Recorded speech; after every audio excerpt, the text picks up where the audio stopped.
তো বন্ধুরা দেখুন, আগের ভিডিওতে দেখালাম কালকের যে তালটা মা ভালো করে ছাড়িয়ে নিয়ে ওটাকে ভালো করে চেক করে নিয়েছিল যে ওর মধ্যে কিছু আছে কি না, পোকা টোকা। তো একদম ভালো বেরিয়েছে, একদম ফ্রেশ বেরিয়েছে। তালটা ছোট হলে কি হয়েছে, অনেকটা বেরিয়েওছে আর একদম ভালো তালটা। আর এর মধ্যে দিয়ে দিচ্ছে মা চালের গুঁড়ো আর চিনি।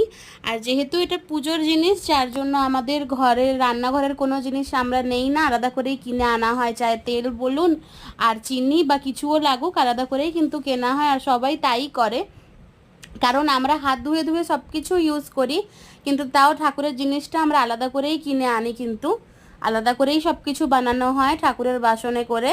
তো এখানে মা ভালো করে দেখুন তালটাকে মেখে নেবে বড়া ভাজার জন্য।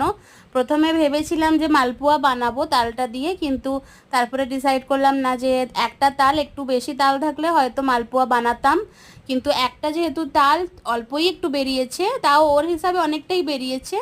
তো ওই জন্য তালের বড়া করবে ছোট ছোট করে।